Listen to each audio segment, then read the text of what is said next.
Mga ka-treasure hunter, ititesting lang natin itong Japanese one natin. So ito ay gold plated.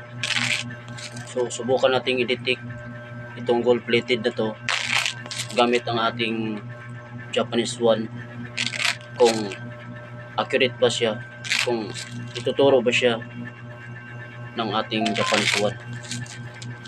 So mga ka-treasure hunter, ilagay ko dito sa harap, mga ka-treasure hunter.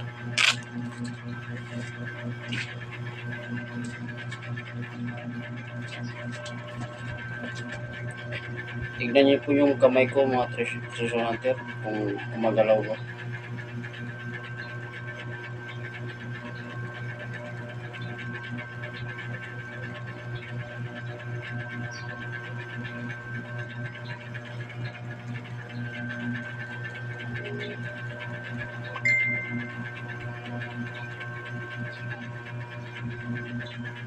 So ayan mga ka-treasure hunter, accurate po yung ginawa nating Japanese one. Ito naman mga ka-treasure hunter.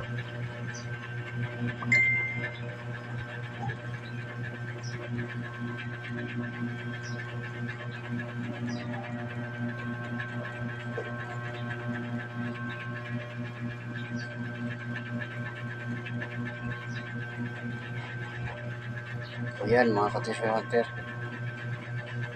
sobrang lakas po ng ating Japanese one. Ayan.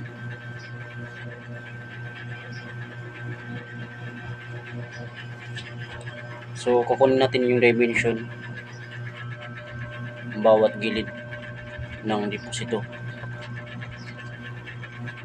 kung gaano kalawak.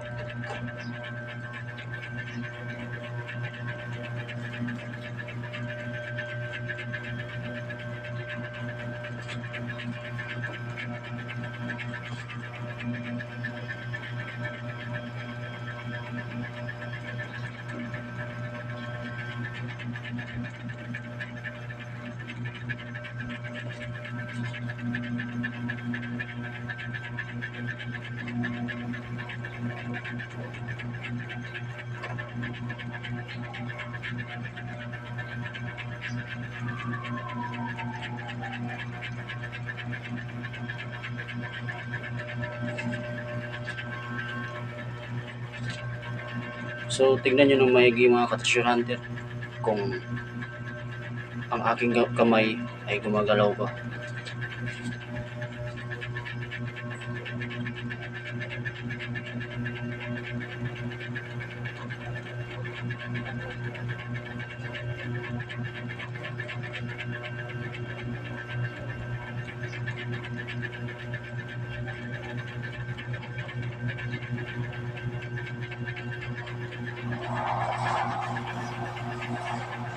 So ayan po mga ka-treasure hunter, super accurate po yung Japanese one natin.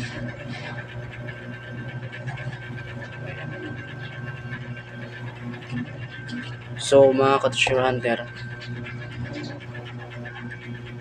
ang paggamit po ng Japanese one, ayan, ang paggamit po nito ay gagamitin po lamang ito sa loob ng butas. Parang kagaya ng aura perimeter ang paggamit nito. Bali kukunin yung dimension niya bawat gilid. Ayan.